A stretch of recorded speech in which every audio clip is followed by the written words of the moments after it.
Assalamualaikum warahmatullahi wabarakatuh. Perkenalkan, nama saya Almudin dari kelas IF21C.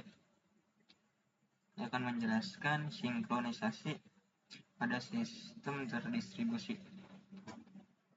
Sinkronisasi adalah mekanisme yang digunakan untuk mengkoordinasikan aktivitas antara proses dalam sistem terdistribusi agar dapat beroperasi dengan baik dan tidak terjadi konflik dalam akses sumber daya bersama atau shared resource. Dalam sistem terdistribusi, sinkronisasi menjadi lebih kompleks dibandingkan pada sistem tunggal karena adanya proses yang berjalan dengan berbagai node dengan waktu dan lokasi yang berbeda. Perbedaan ini dapat mempengaruhi urutan eksekusi dan akses terhadap sumber daya bersama, sehingga tanpa sinkronisasi, hasil yang diinginkan sulit dicapai. Berikut masalah sinkronisasi dalam sistem terdistribusi. Beberapa masalah yang sering dihadapi dalam sinkronisasi meliputi ada race condition, terjadi ketika dua atau lebih proses mengakses sumber daya secara bersamaan, di mana hasil akhir tergantung pada urutan eksekusi yang tidak terprediksi. Misalnya, jika dua proses secara bersamaan mencoba mengubah nilai variabel yang sama tanpa ada mekanisme penguncian, hasilnya bisa tidak konsisten.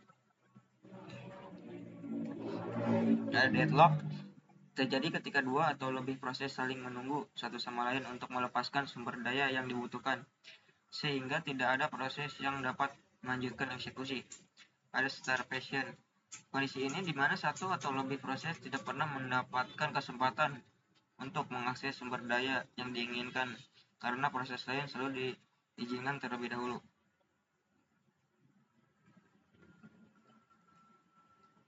Tujuan sinkronisasi. Sinkronisasi memiliki beberapa tujuan utama, yaitu konsistensi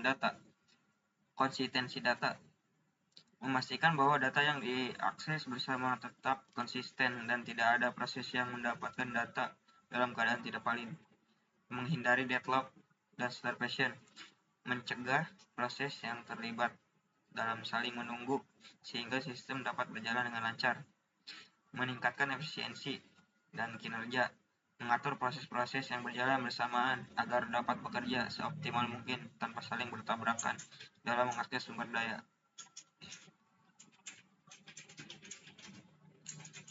Pendekatan sinkronisasi dalam sistem terdistribusi. Ada beberapa metode yang dapat digunakan untuk sinkronisasi dalam sistem terdistribusi. Clock synchronization atau sinkronisasi jam. Di sistem terdistribusi, jam atau waktu antar node bisa berbeda. Karena itu sinkronisasi waktu sangat penting. Pendekatan ini memastikan bahwa semua node memiliki referensi waktu yang konsisten untuk menentukan urutan eksekusi dari proses-proses yang berjalan. Algoritma Christian, proses mengirim permintaan waktu ke server dan kemudian menyesuaikan jam lokalnya dengan waktu yang dikembalikan oleh server. Algoritma Berkeley digunakan untuk mensinkronisasi jam antar beberapa node dengan mengambil rata-rata dari semua waktu yang tersedia.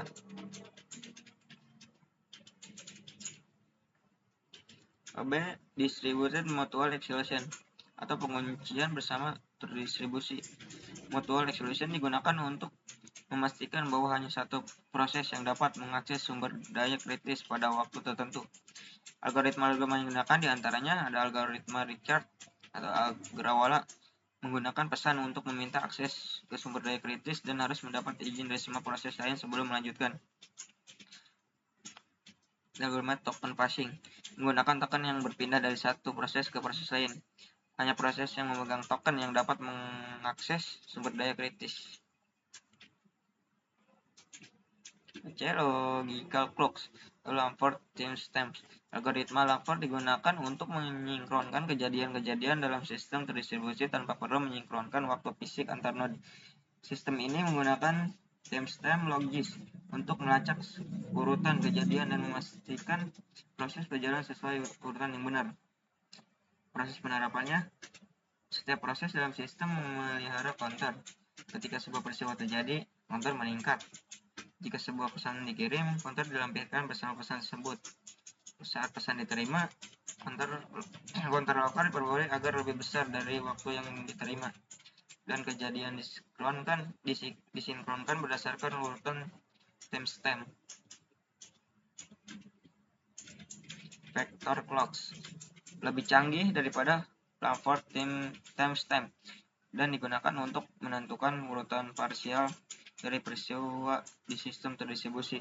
Sebagai proses memiliki vektor waktu yang mempresentasikan timestamp untuk proses yang terlibat.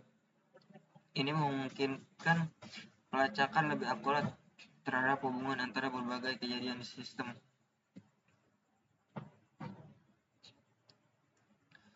Contoh kasus sinkronisasi akses ke basis data terdistribusi.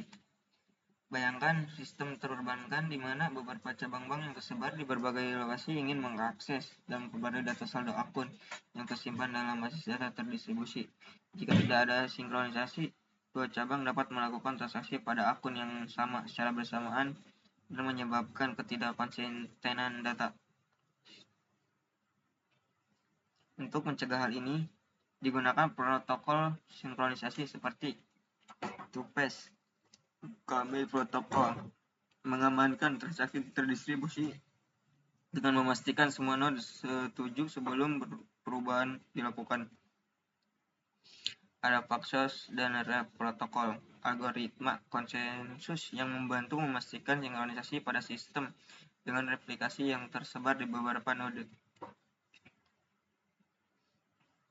Ada tantangan sinkronisasi di sistem terdistribusi dan latensi jaringan. Jarak fisik antara node menyebabkan latensi yang membuat sinkronisasi jam dan data lebih menantang. Kegagalan komunikasi. Node atau jaringan biasa gagal sehingga membuat proses sinkronisasi terganggu. Skalabilitas. Saat sistem tumbuh semakin besar dengan banyak node, menjaga sinkronisasi yang efisien dan konsisten menjadi lebih sulit.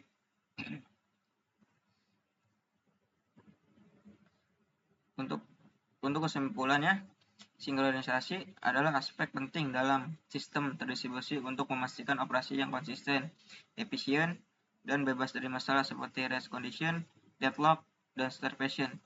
Berbagai metode seperti clock synchronization, distributed mutual exclusion, dan logical atau vector clocks digunakan untuk mengkoordinasikan proses dalam sistem yang tersebar. Meskipun tantangan seperti latensi dan kegagalan jaringan ada, solusi-solusi ini terus berkembang untuk mendukung sistem yang lebih besar dan kompleks. Sekian penjelasan saya. Terima kasih. Assalamualaikum warahmatullahi wabarakatuh.